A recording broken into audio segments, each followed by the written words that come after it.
India का match है New Zealand के साथ। ये 2019 वर्ल्ड कप की रिपीटिशन है। 2019 में भी भारत फेवरेट था, 239 चेज करने थे, दूसरे दिन तक मैच चला गया और फिर वो कोलैप्स हो गया।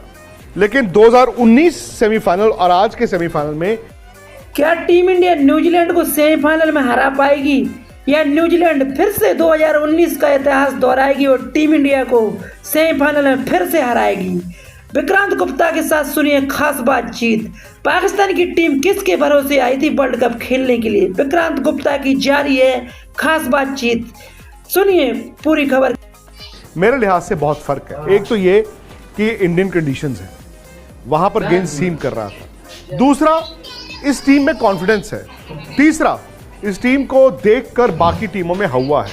तो बड़ी हैरानी होगी अगर इंडिया न्यूजीलैंड से सेमीफाइनल हारता है। बड़ी बात यह भी है कि इंग्लैंड इस वर्ल्ड कप में अच्छा खेला ही नहीं और इंग्लैंड तो अब चैंपियंस ट्रॉफी की क्वालिफिकेशन की दौड़ में है। वो टीम जो डिफेंडिंग चैंपियन थी, वो टीम जो इस साल वर्ल्ड कप जीत सकती थी, लेकिन अपने शुरुआती खराब खेल से वो बाहर हो गई। फिर बात आती है जी पाकिस्तान की। अब यह हकीकत है कि वर्ल्ड कप से एक महीना पहले मैं भी पाकिस्तान को टॉप 4 में रख रहा था, लेकिन एशिया कप देखने के बाद, स्पेशली जब नसीम शाह को भी चोट लग गई, तो यह साफ हो गया यार इस टीम की लिमिटेशंस तो हैं। ये टॉप 4 तक जा सकती है वर्ल्ड कप में, लेकिन टॉप 4 के लिए इनको शुरुआत अच्छी चाहिए होगी। अब इनके लिए शेड्यूल भी बड़ा जबरदस्त था। इन्होंने जिस तरह से नेदरलैंड्स को हराया और पाकिस्तान को 350 चेज कर दिए, लगा कि यार ये टीम जो है वो वाकई में अपना बेस्ट देकर जाएगी सेमीफाइनल में। बाबर आजम एक बड़ी रेपुटेशन लेकर आए थे। दुनिया पिछले 1-2 साल से कह रही थी बाबर वर्सेस विराट, और बाबर ने चूंकि अपनी टीम को इंडिया से बेहतर रखा था T20 वर्ल्ड कप्स में, दुबई में वो सेमीफाइनल में हारे, पिछले साल ऑस्ट्रेलिया में वो फाइनल में हारे, तो एक तरह से लग रहा था कि उनकी कप्तानी में टीम रिस्पॉन्ड कर रही है। बाबर एक कप्तान के तौर पर रिस्क लेकर आए थे, लेकिन उस रिस्क में एक रिवॉर्ड था। रिस्क ये था कि वो शायद चुनिंदा खिलाड़ियों के साथ लगातार क्रिकेट खेलते रहे। उन्होंने ज्यादा और खिलाड़ी ट्राई नहीं किए। जब आप और खिलाड़ी ट्राई नहीं करते तो आपको पता नहीं चलता। वो ये सेट फॉर्मूला भी था, लेकिन जब वो यहां पर आए उनको रिवॉर्ड नहीं मिला, क्योंकि इमाम बुरी तरह फ्लॉप हो गए। शाहीन अफरीदी की विकेटें जरूर है, लेकिन अगर आप अपने दिल पर हाथ रख के पूछेंगे अपने आप से, उनकी गेंदबाजी से पाकिस्तान मैच नहीं जीता है। विकेटें लेना और वो विकेटें लेना जो आपको मैच जिता दे, उसमें बड़ा फर्क होता है। मधुशंका की भी बड़ी विकेटें हैं, तो क्या वो इस टूर्नामेंट के बेस्ट बॉलर होंगे? नहीं। जब तक शाहीन अफरीदी ऊपर से 2-3 आउट नहीं करेंगे, तब तक पाकिस्तान कुछ कर ही नहीं सकता था, क्योंकि पाकिस्तान इस वर्ल्ड कप में सबसे साधारण और सबसे मतलब ऑर्डिनरी स्पिनर्स लेकर आया था। अब नवाज और शादाब शायद T20 में चल जाते हैं। क्यों? क्योंकि इनके पास शाहीन था, नसीम था, हारिस राउफ, ये अच्छा बॉल डाल देते थे T20 में, और स्पिनर्स आके 4-4 ओवर अपने अच्छे डाल देते थे। बट ये वनडे क्रिकेट में ना 10-10 ओवर तो इनके तेज गेंदबाज भी स्ट्रगल कर रहे थे। तो जिस तरह के स्पिनर्स पाकिस्तान लेकर आया था, इनके लिए बड़ा जरूरी था कि ऊपर से 2-3 अगर ये आउट करें तो स्पिनर आके बीच में बॉल डालें, क्योंकि इनके पास एक अच्छी चीज ये थी, और जो इस वर्ल्ड कप में चली भी, कि आखिरी 10-12 ओवर में ये कमबैक गेंदबाजी में करते थे, क्योंकि हल्का फुल्का रिवर्स भी होता था। सबसे बड़ी डिसअपॉइंटमेंट बाबर के लिए शाहीन भी नहीं थे, शायद सबसे बड़ी डिसअपॉइंटमेंट थे हारिस राउफ। हारिस राउफ के पास स्पीड है, हारिस राउफ के पास बाउंस है, और हारिस राउफ के पास स्किल नहीं। आप देखें शुरुआती मैचों में वो पहले ओवर में कभी 26 खाए, कभी 16 खाएं, कभी 12 खाए, कभी 2 चौके खाएं पहले ओवर में, कभी छक्का खाएं। यार वो फास्ट बॉलर का ना दबाव नहीं होता। अब इंडिया से देखें ना, सिराज और बुमराह जब नया बॉल डालते थे, उसके बाद वन चेंज आते थे, मोहम्मद शमी, इनवेरिएबली मोहम्मद शमी ने पहले ओवर में 1 आउट किया है।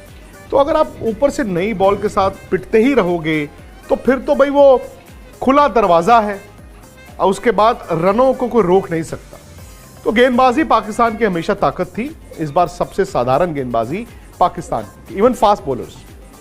बैटिंग ठीक है, फखर को ये पहले खिलाना नहीं चाहते थे, ये फर्स्ट चॉइस, एक आधा मैच ड्रॉप कर दिया, फिर उन्होंने कहा जी नी में चोट लग गई, फिर उन्होंने आके रन बनाए, उन्होंने कहा नहीं मेरी नी के बावजूद मैं खेल सकता था, और फिर उन्होंने एक जबरदस्त 100 बनाया न्यूजीलैंड के खिलाफ। दरअसल पाकिस्तान ने ना इस वर्ल्ड कप में एक ही मैच जीता है, एक ही मैच जीता है पाकिस्तान ने, क्योंकि श्रीलंका जरूर आपने चेज किया, साधारण टीम, नेदरलैंड्स साधारण टीम, बांग्लादेश साधारण टीम, न्यूजीलैंड से आपने 402 रन खाए, और फिर ठीक है डकवर्थ लुइस में, क्योंकि बाबर ने और फखर ने उस दिन एक्स्ट्राऑर्डिनरी बैटिंग की थी, पाकिस्तान वो मैच जीत गया और एक्सपेक्टेशंस ऊपर चली गई। लेकिन कुदरत का निजाम जो पिछले कई दिनों से सोशल मीडिया पर ट्रेंड करता है, जो हर मतलब कॉन्वर्जेशन क्रिकेट की में आ जाता था, कुदरत का निजाम भी तो कुदरत भी तो देखता है ना। अगर आप अपनी मदद खुद नहीं कर सकते तो कुदरत बार बार आपकी मदद नहीं करेगा। आई थिंक पाकिस्तान ने ये रियलाइज किया होगा कि उनका खेल अच्छा नहीं था। पाकिस्तान ने यह भी रियलाइज किया होगा कि बाबर का गलत टाइम पर यह खराब फॉर्म आया, और बाबर ने यह रियलाइज किया होगा कि जब वर्ल्ड कप आता है तो आपको थोड़ा डेयरिंग होना पड़ता है, क्योंकि मॉडर्न डे क्रिकेट बदल गई है। ये मैंने भी शुरू में कहा था, टुक टुक से जो टीमें कोशिश करेंगी 270-280 तक जाएंगी, वो बड़ी टीमों के खिलाफ उस जारहाना बल्लेबाजी नहीं अगर करेंगे तो वो फंस जाएंगे। हालांकि इन्होंने श्रीलंका को 350 चेज किए, इन्होंने न्यूजीलैंड के खिलाफ वो बड़ी ज़बरदस्त चेज की, भले वो डकवर्थ लुइस था। तो मेरा ये मानना है कि पाकिस्तान आज अपने हालात के लिए खुद जिम्मेदार है। हाँ, वो आखिरी मैच में जाएंगे, वो कहेंगे जी 287 रन से हम इंग्लैंड को हरा सकते हैं। वो ये भी कहेंगे कि जी अगर इंग्लैंड पहले खेलता है तो हम 17 गेंदों में चेज कर देंगे। पाकिस्तान की टीम नहीं, मतलब सोशल मीडिया वॉरियर्स कहेंगे कि ऐसा हो सकता है। वो ये भी कर सकते हैं कि इंडिया को ब्लेम करते रहेंगे, बॉल बदल दी, पिच बदल दी, लाइट क्यों नहीं जली, लाइट क्यों जली, लोग क्यों नहीं आए, लोग क्यों आए, हमारी सिक्योरिटी ज़्यादा क्यों है, सिक्योरिटी क्यों नहीं है। वो तो नुक्ताचीनी आप कुछ भी कर ले। असल बात यह है कि उनकी टीम अपने पोटेंशियल से नीचे खेली। असल बात यह भी है कि उनकी जो पोटेंशियल थी वो चैंपियन बनने की थी भी नहीं। मे बी उनके पास यही सबसे अच्छा टैलेंट था, लेकिन उनके पास शायद वर्ल्ड चैंपियन बनने का टैलेंट 50 ओवर में नहीं था। 20 ओवर में परहैप्स यस, पर 50 ओवर में नहीं था। और जब आपका पोटेंशियल ही चैंपियन बनने का नहीं है और आप उससे भी नीचे खेले, तो नतीजा यही था कि वो सेमीफाइनल में नहीं आए। अब पाकिस्तान के लिए भले ही सेमीफाइनल का दरवाजा बंद हो गया है, लेकिन बहुत से खिलाड़ी इंक्लूडिंग कप्तान अपनी रेपुटेशन के लिए भी खेल रहे हैं। आखिरी मैच अगर पाकिस्तान, अब तो बात चल रही है ना कि 287 रनों से जीत जाए, परम्यूटेशंस एंड कॉम्बिनेशंस, अक्सर क्या होता है जब इस तरह की परम्यूटेशंस कॉम्बिनेशंस बनती है आप आखिरी मैच हार भी जाते हो।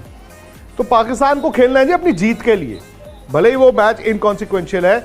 अगर वो मैच हार गए इंग्लैंड से, तो आप अंदाजा लगाइए कि वापसी में इस टीम का क्या हशर होगा।